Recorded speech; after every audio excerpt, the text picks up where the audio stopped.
Hey, bienvenue dans ton Yann et Frank. Aujourd'hui, campagne électorale fédérale, do something. There's nothing. C'est donc bien plate, man. C'est plate. Non, c'est plate. C'est plate. OK, fait que on va parler d'autres choses. Marine Le Pen, vraiment fucked up ce qui se passe en France. Ça va interdire la participation à la présidentielle en 2027 parce que les tribunaux ont jugé qu'elle était inapte ou peu importe. On parle de ce dossier-là. C'est la deuxième. Come on, do something. C'est exactement l'image que j'avais en tête. On va parler de Marine Le Pen, cette histoire-là. On va parler un peu de tout ce qui se passe en termes de géopolitique. Je pense qu'il faut qu'on sorte un peu du Canada. Cette campagne-là est vraiment mortelle. Fait que on continue le show dans Yann et Frank après le petit jingle.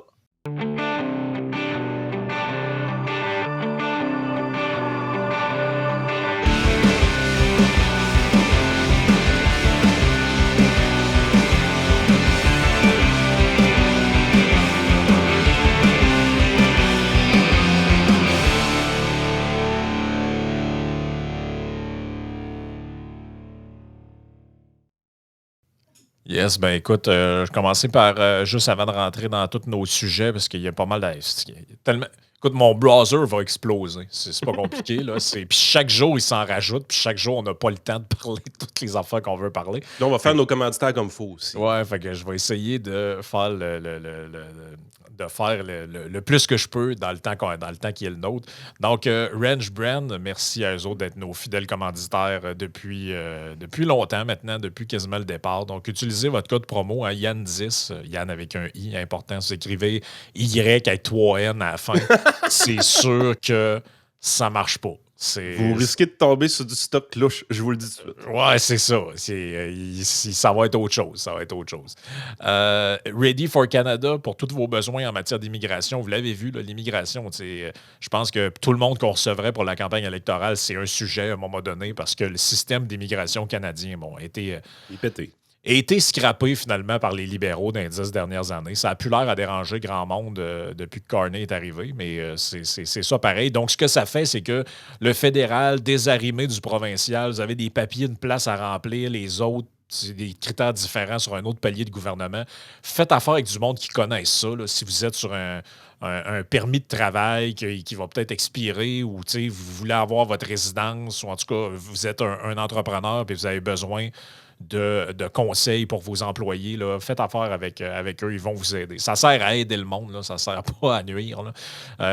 TLF Dessin, ça, c'est pour tous vos besoins en matière de construction dans le domaine des plans 3D et du dessin industriel.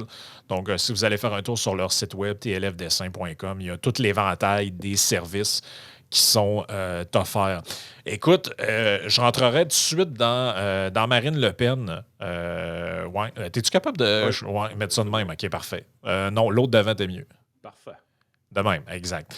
Donc, c'est un onde de choc en France. Ben, écoute, on le savait un peu parce qu'il y avait un procès. C'est une affaire qui date quand même d'il y a longtemps. Là. D'ailleurs, on l'explique dans l'article. Entre 2004 et 2016, grosso modo, là, parce que je ne veux pas rentrer dans tous les détails. 2004 et 2016, OK, on a fouillé dans le vieux stock. Là. On a fouillé dans le vieux stock. Entre 2004 et 2016. Autrement dit, là, regarde, je vais faire ça le plus simple possible. Tu es un député à l'Union européenne, au Parlement européen. Tu as un budget, on va dire, de recherche. Tu as un budget pour des assistants, tout ça. Et eux, comme s'ils étaient à l'époque, faut se rappeler le contexte de la France va sortir de l'Union européenne si vous votez pour, à l'époque, c'était le Front national. Il y avait une grosse mouvance nationaliste en France de sortie. Pendant même un bout, ils ont copié un peu le slogan britannique pour appeler ça le Frexit. Bon, ça a été repris par d'autres politiciens. Mais si tu suivais un peu la politique à cette époque-là, on appelait ça en France, ils les appelaient les eurosceptiques. OK. Bon, ceux qui étaient, voyez un peu le genre, climato-sceptiques, eurosceptiques, c'est ça, LGBT-sceptiques, c'est toujours un peu un problème comme ça. Là. Et donc, eux, ils s'en foutaient un peu, honnêtement. D'ailleurs, Marine Le Pen, elle s'est souvent fait accuser que son temps où elle siégeait à l'Union européenne était très faible. Au Parlement européen, elle n'y allait pas souvent. Donc, eux, en fait, ils se faisaient élire. Et un peu comme un acte de protestation, comme en fait, tu pourrais imaginer que le Bloc québécois fait. Là. Le Bloc québécois pourrait très bien faire élire des députés et dire, regarde, si on y va même pas. Ben, honnêtement, je pense qu'ils vont siéger en chambre, le Bloc, puis tout, mais tu sais, est-ce qu'ils participent vraiment à la discussion canadienne? Mais c'est-tu quoi? Je pense que c'est légitime. Ben oui. Dans leur position politique. Donc, eux, ils y allaient un peu pour les procédures. Et ce qu'on leur reproche, c'est qu'ils utilisaient le budget destiné aux travaux du Parlement européen pour des travaux en France. OK. Il y a du staff qui est. Ouais, mais ce gouvernement supranational-là, moi, j'ai de la misère avec. Ben, de la misère aussi. Mais moi, en fait, le problème là-dedans, c'est que je me dis, OK, c'est la première fois que des gens. Non, non. Non. OK. Ben, mais mettons le député européen que dans son staff, il a engagé une secrétaire cute de 23 ans avec rien dans la tête, puis qu'il s'amuse avec, ça compte-tu comme du détournement de fonds, ça aussi? Non, ça, c'est du détournement de fion. Ah!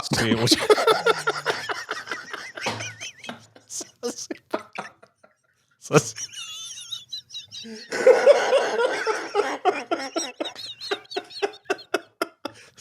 Viens de faire ça pour vrai, là?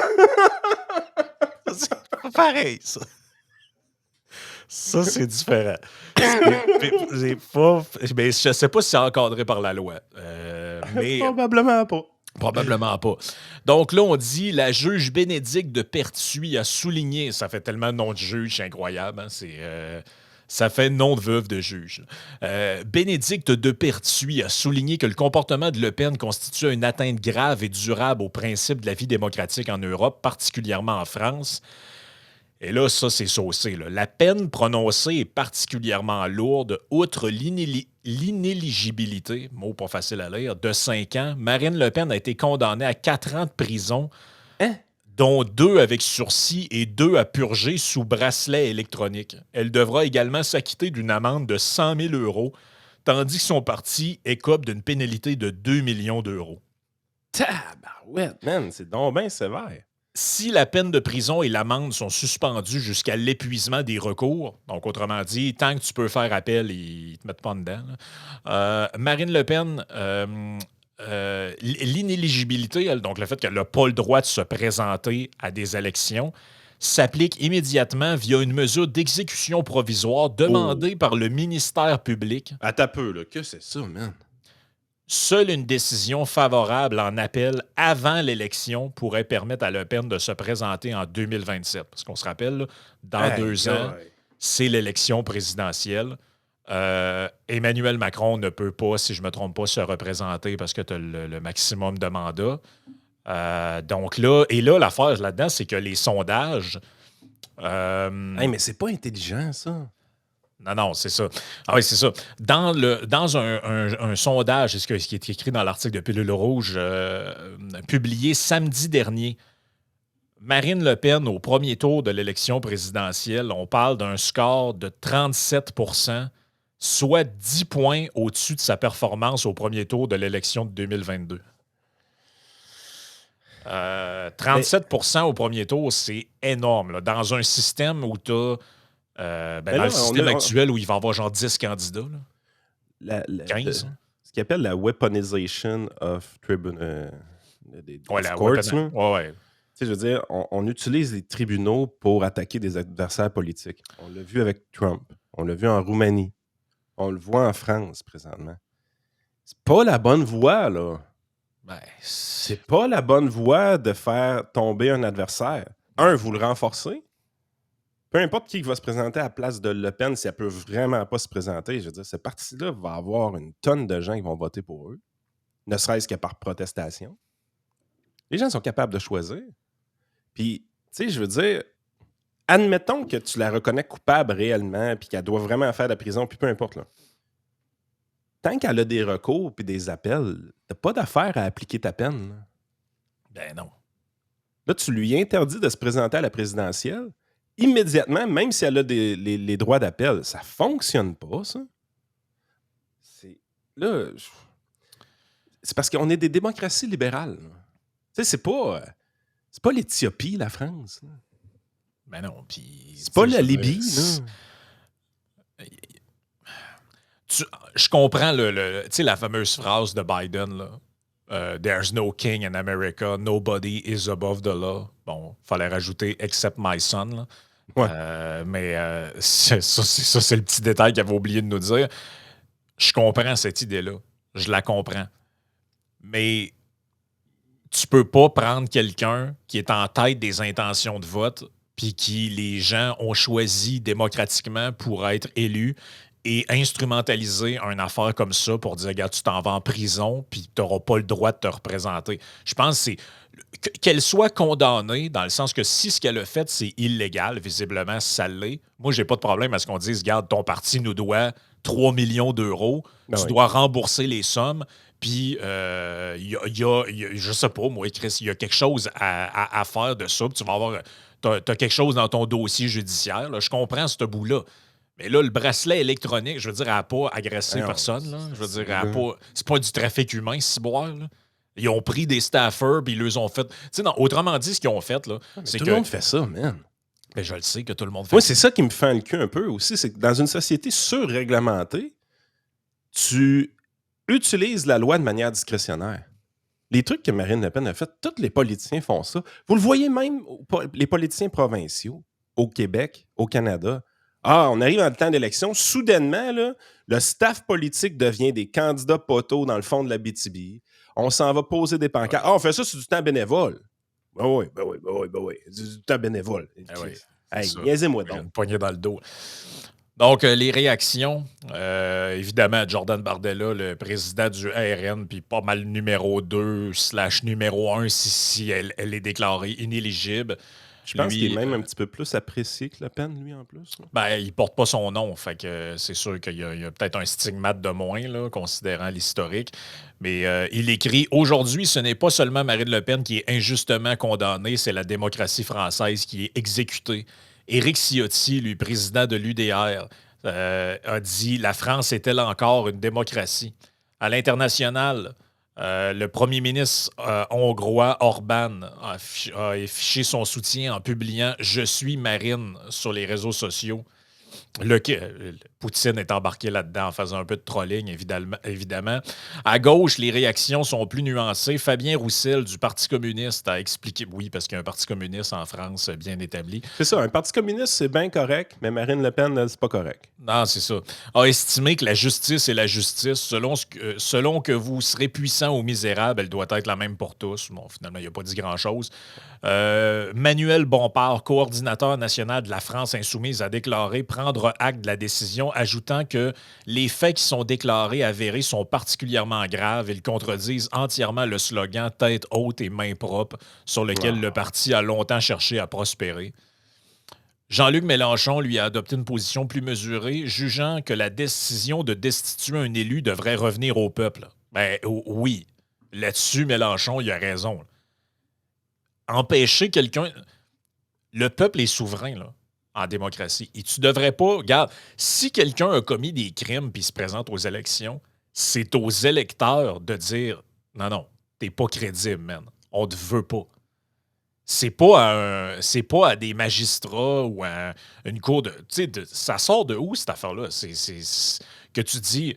Parce que, comme je l'ai dit, si elle a fait des actes illégaux, qu'elle paye une caution, qu'elle fasse des travaux d'intérêt public ou je sais pas, mais l'inéligibilité, là, ce bout-là me semble un truc politique. Clairement. Ah. Ben oui. Écoute, moi, ce que j'aime pas, c'est qu'à un moment donné, les gens veulent voter pour elle. Je veux dire, battez-la dans une élection. Essayez de la battre dans une élection. Arrêtez d'essayer. Puis je veux dire, Caroline, sérieusement, le Parlement européen, tu vois un peu comment ça marche. Tu regardes des vidéos, le fonctionnement, qu'est-ce qui se discute là, un gouvernement supranational. C'est comme si, c'est une grande entente économique, là, l'Europe, on comprend ça. C'est comme si on avait un gouvernement par-dessus les États-Unis, le Canada et le Mexique en Amérique du Nord. Non, c'est ça. C'est un gouvernement totalement illégitime, tant qu'à moi. Là. Je veux dire, d'arriver et de dire on se fait élire à ce Parlement-là, puis on ne siège pas, puis on utilise les fonds pour combattre ce Parlement-là. Je suis pas en désaccord avec ça. Moi, je trouve que c'est une position politique qui est très défendable. Là. Ben, carrément. Écoute, Tu sais, c'est pas comme si elle avait détourné de l'argent pour vendre de l'héroïne dans les rues. Là. C'est pas ça qui est arrivé. Là. ben, c'est ça l'affaire. C'est le détournement de fonds là-dedans est un mot qui fait peur. Mais au final, ça veut pas dire grand-chose. Là. Ben, c'est juste qu'elle a utilisé l'argent pour mousser la politique interne ou à l'intérieur du pays de la France plutôt qu'en Europe. Je veux dire, je trouve que c'est tiré par les cheveux. Puis ça montre aussi que ce gouvernement-là, supranational, est complètement stupide et devrait pas être là tant qu'à moi. Là. Le Brexit avait sa raison d'être. Là. Je veux dire, que tu aies une zone économique entièrement libre, moi j'en suis. Là. Je pense que l'euro est une très, très bonne idée, la monnaie euro. Je pense que la zone économique de libre-échange en Europe est une très bonne idée également. T'es pas obligé d'avoir un putain de gouvernement par-dessus ça. Non, c'est ça. C'est le Parlement qui n'a pas rapport là-dedans. Voyons, t'as pas besoin de... Tu sais, c'est quoi après ça? On se fait un gouvernement mondial, tant qu'à y être? Voyons, qu'est-ce que c'est ça? Non, ça n'a pas rapport. Là. Il faut qu'il y en ait le moins possible, pas plus. Là. C'est justement, là, en Europe, il y avait justement pas besoin de plus de gouvernement. Le principal problème, c'est comme nous autres, c'est qu'ils en ont trop. C'est ça. C'est ça qui est le problème. Là. Ah, d'accord. Gros dossier quand même. Gros dossier quand même, parce que ça a fait réagir, là, Yann. Là. Je te retrouve ça ici. Donald Trump a réagi aussi en disant que ça lui faisait penser, bien évidemment, il ramène ça à lui, là, que ça lui faisait, mais il a raison un peu. raison. Ça lui fait ça rappelle un peu ce qui s'est passé dans la campagne. Oui, puis regardez le résultat, il a été élu. Ben oui, c'est ça. Tu sais, les adversaires politiques de Marine Le Pen qui tricotent les ficelles derrière ces scènes juridiques-là, là, regardez le résultat. Ça a été tenté contre Donald Trump. Ça n'a pas fonctionné. Il a été élu par le peuple. C'est pas une bonne idée. Vous êtes en train de booster le parti à Marine Le Pen. Ah non, c'est pas une bonne idée. Et là, évidemment, Elon Musk saute là-dedans comme la misère sur le pauvre monde. En disant lorsque la gauche radicale ne peut pas gagner par vote démocratique, elle abuse du système juridique pour emprisonner ses opposants. C'est leur manuel de jeu standard dans le monde entier. Référant à ce tweet-là de quelqu'un qui dit Marine Le Pen en France, Bolsonaro au Brésil, Hiram Khan au Pakistan, Matteo Salvini en Italie, Donald Trump en Amérique, Georgescu en Roumanie.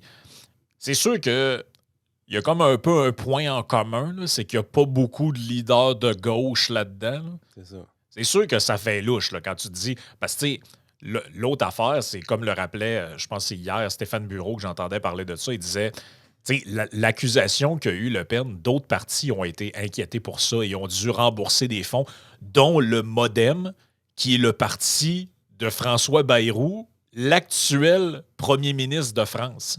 OK, mais lui, il est correct. Lui, il peut être premier ministre. Ah, j'imagine que pour toutes sortes de technicalités, ils n'ont pas été capables de prouver que.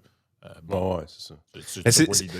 C'est exactement mon point sur la surréglementation puis l'application discrétionnaire de la loi à ce moment-là.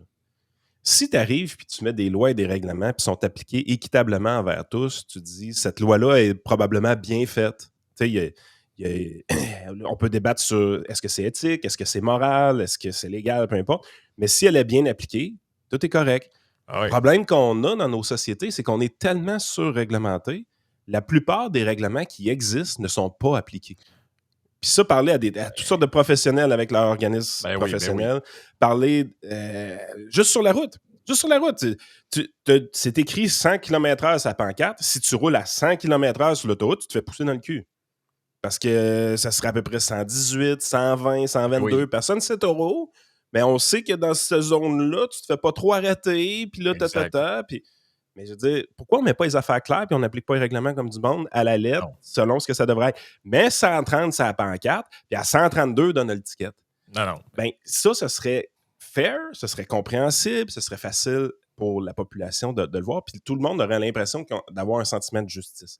Ben là, on est dans une situation où est-ce qu'on met toutes sortes de règlements, personne ne les applique, puis là, on laisse tout le monde ne pas suivre les règlements, mais quand on n'aime pas quelqu'un, on dit « Ah, on va fouiller ce dossier-là, je pense qu'on aurait de quoi pour montrer qu'elle a enfreint un règlement. On va appliquer la réglementation de façon discrétionnaire sur cette personne-là très précise. » Puis ça l'arrive dans toutes sortes d'organismes professionnels. Ben oui, puis des vieilles affaires parce que quand je dis vieilles affaires, c'est qu'il y a Marine Le Pen dans l'histoire, mais il y avait aussi, je crois, ces 9 co-accusés dans cette affaire-là, dont l'ancien numéro 2 du Front national, Louis Alliot, parce que Louis Alliot était VP du Front national et était accessoirement aussi conjoint de Marine Le Pen à l'époque des faits. Il n'est plus VP du Front national, il n'est plus conjoint de Marine Le Pen, il est rendu maire de Perpignan, donc une ville française. Lui a été condamné à 6 mois ferme, 3 ans d'inéligibilité. Mais là, on lui a dit non, ça te destitue. Parce qu'au début, il y a des gens qui disaient OK, mais ça veut-tu dire qu'il est démis de ses fonctions de maire? Il est inéligible. Puis là, ils ont dit non, on n'ira pas jusque-là quand même. Et il ne représente-toi pas. Est condamné à payer 1 million ferme d'euros. Hey man, 1 million ferme d'euros, 3 ans d'inéligibilité pour avoir engagé un staffer qui, au lieu de travailler à l'Union européenne, travaillait probablement des trucs de comté en France puis du militantisme. Écoute, c'est n'importe quoi. Mais je veux dire, OK, on est dans la débilité, là, finalement. Là. On est dans... Moi, puis j'ai beaucoup de misère à croire, moi, que tous les députés européens utilisent réellement leur budget seulement pour les trucs européens. Ben non, beaucoup de misère à croire ça, moi. Donc, le sondage, il n'y a pas de graphique, là, fait que je ne vous le mettrai pas à l'écran, là, mais les résultats là, qu'on avait là, dans les derniers sondages, c'est 37% des intentions de vote pour le RN.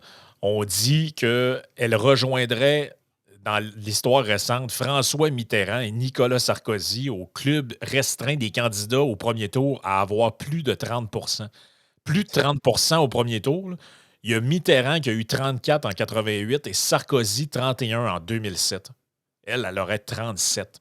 Aïe, aïe, man. Puis on dit non, toi, tu peux pas te présenter. Tu sais, on dirait qu'ils font exprès pour lui donner le pouvoir parce que, je veux dire, ça, oui, tu as quelques personnes à la marge qui vont dire c'est peut-être dangereuse finalement, mais il y a beaucoup de gens qui vont percevoir ça comme une persécution politique. Là. Et ça va renforcer sa candidature, très probablement, et son parti. Là. Ah, totalement. Écoute, un petit shootout à Maxime. C'est lui qui avait écrit l'article de Marine Le Pen. Il en écrit un autre ce matin. La Chine encercle Taïwan. Pékin déploie un arsenal militaire et verbal contre le président Lé. Il fait une bonne job, Max. Il est dans le background. Là, fait que c'est pour ça que je prends le temps de lui dire. Il fait vraiment une bonne job. La qualité des textes est vraiment en augmentation. Les visites sur le site commencent à devenir de plus en plus constantes. Oui, on a les trucs qui sont viraux là, de temps en temps, qui amènent un flot de personnes qui font un peu, on appelle ça du window shopping, je pense, dans le jargon, là, qui viennent lire un article, qui s'en vont puis ne reviennent plus. Mais il y a des gens qui commencent à prendre l'habitude d'aller lire Pilule Rouge chaque matin, donc je suis quand même assez content de ça. Il y a un gros article qui s'en vient midi, c'est un peu le résumé de l'entrevue qu'on a faite avec Pierre Paulus ce midi.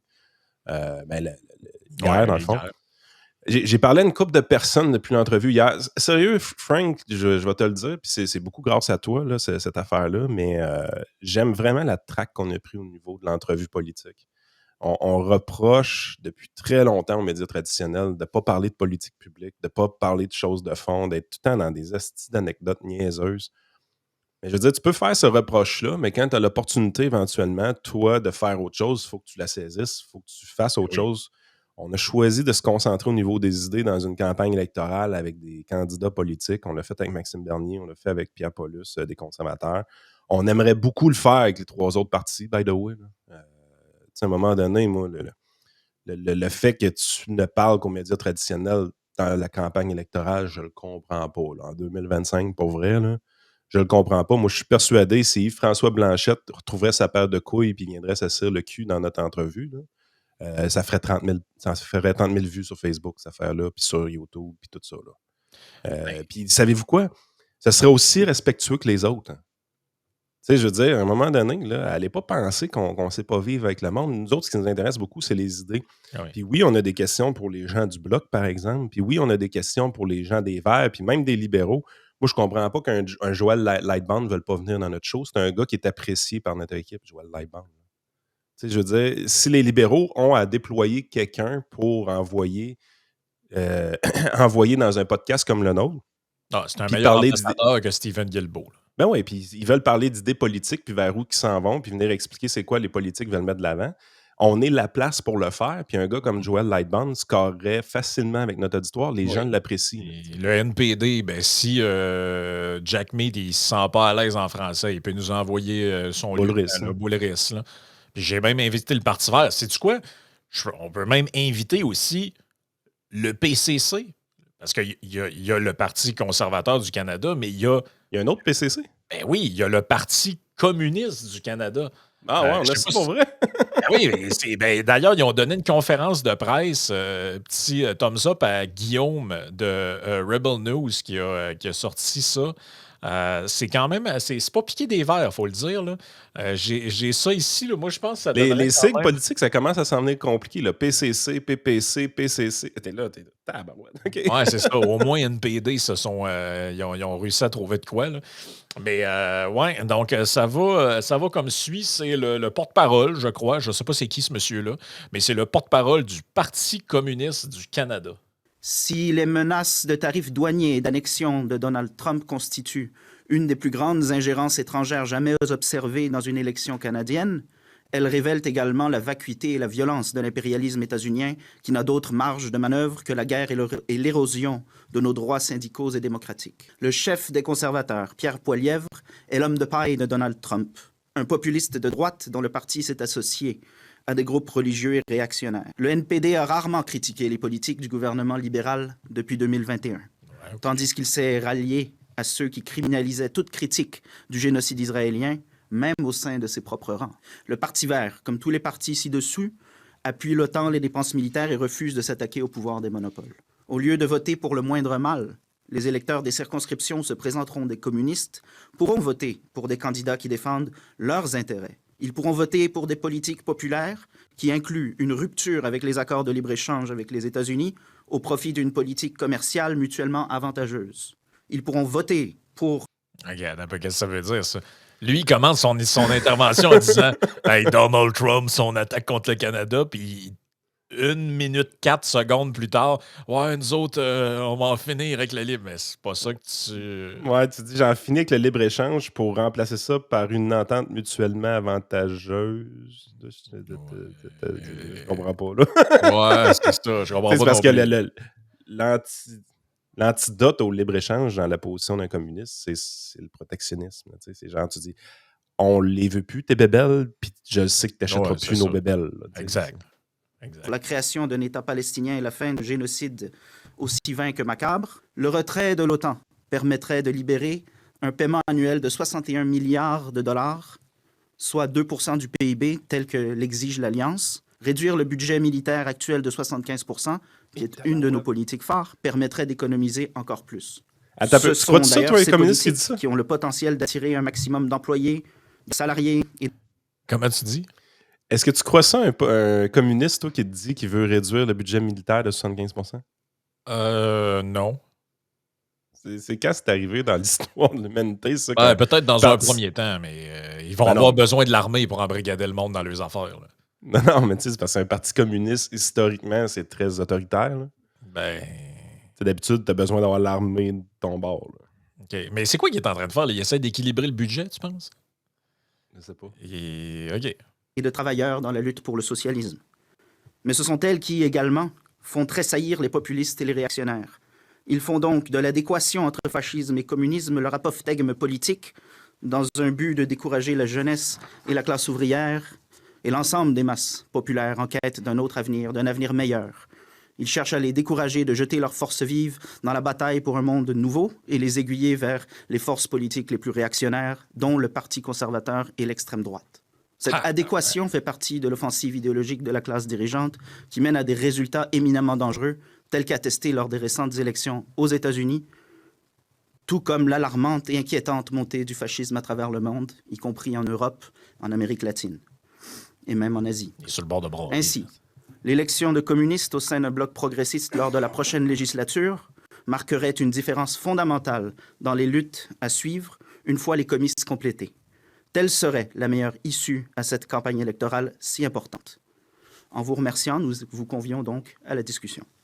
Nous n'avons pas de questions pour le moment. Est-ce que vous aimeriez ajouter quelque chose à votre déclaration? Is there something you would like to add to your statement?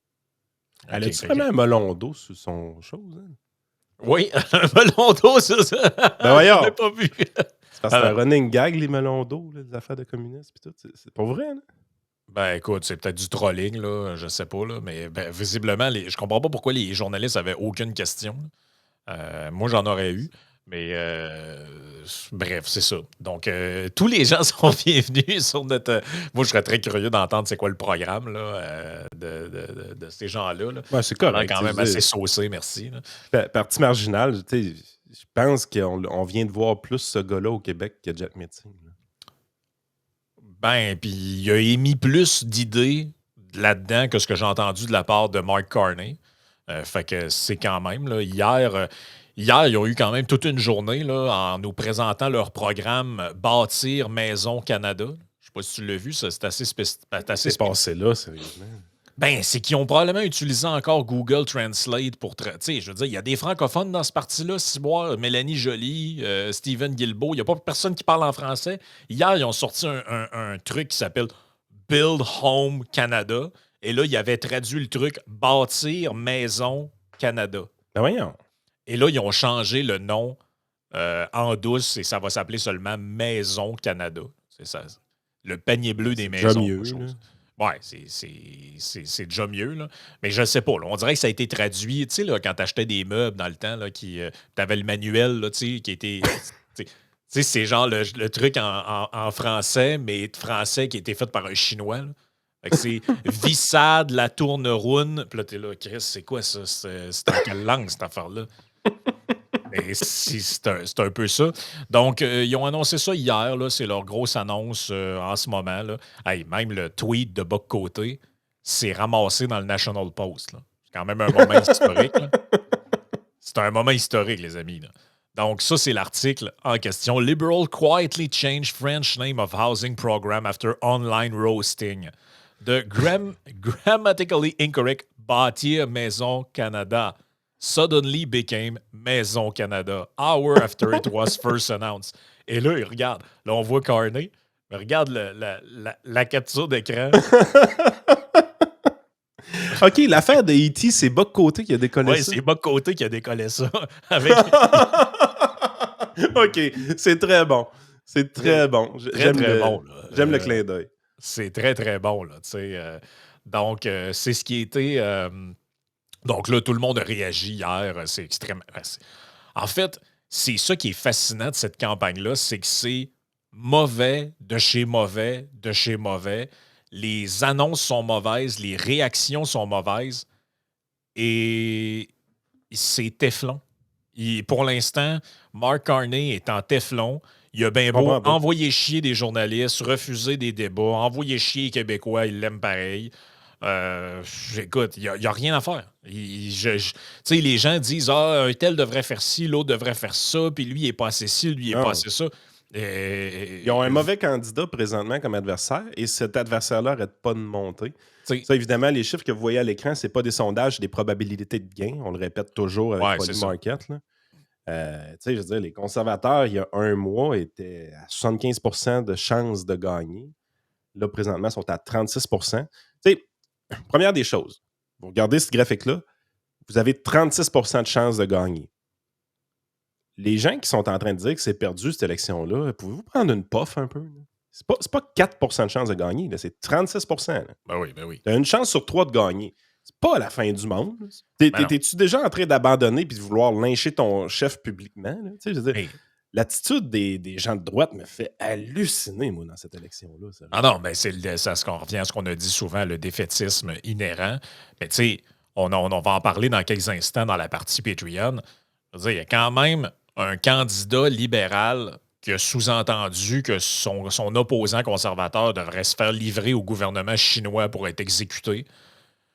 Ça, c'est spécial, pareil. Ça n'a pas l'air à déranger grand monde, là, mais Poilievre, s'il faut qu'il fasse un pet de travers, là, tout le monde parle de ça, alors que Carney, objectivement, beaucoup d'erreurs, là. Sa campagne, elle est catastrophique. Honnêtement, aucune idée que des affaires bâclées sur le coin d'une table, dit le contraire de ce que les libéraux ont dit depuis 10 ans. C'est une Les catastrophe. seules idées présentées ont été volées aux conservateurs d'une manière un peu plus édulcorée. Ouais, c'est ça. C'est comme nous autres, la TPS, là, les conservateurs, c'est 1,3 million. Nous autres, ça va être 1 million, mais juste les premiers acheteurs. Là, la version conservatrice est meilleure. Le premier palier d'impôt, nous autres, on le baisse à 14 %. Les conservateurs le baissent à 12,75 %.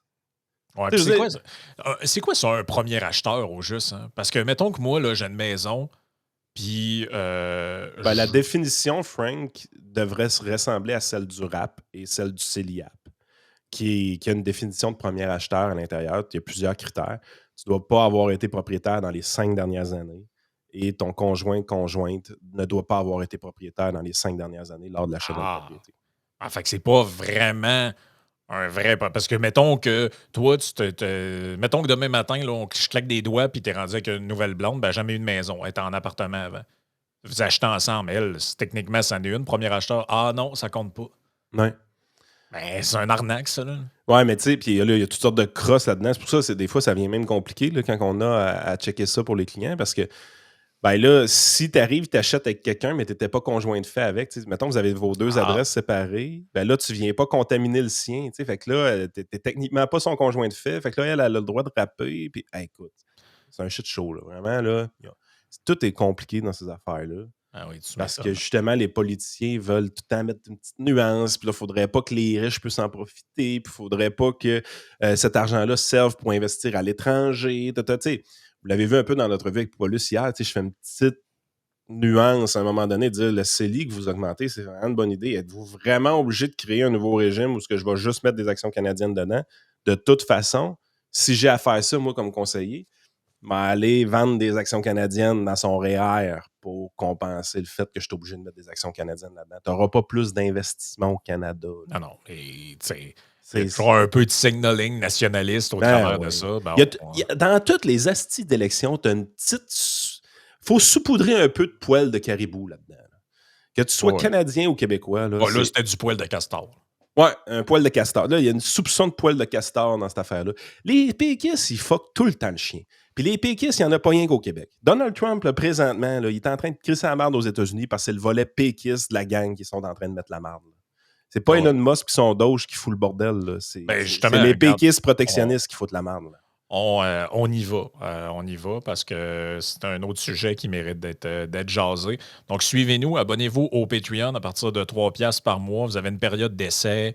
Puis là, il y a beaucoup de contenu. Là. Il y a du Roxane la banane en exclusivité. On avait une entrevue avec Guy Morin la semaine passée. Il y a toutes sortes d'affaires sur notre Patreon qui intéressent pas mal les auditeurs. Et vous avez accès aux articles en VIP pour les articles réservés. Si vous allez sur Pilule Rouge, il y a des cadenas après certains articles. C'est avec notre Patreon que vous allez avoir accès à 100% de ce contenu-là. Donc, sur ce, on y va de ce pas.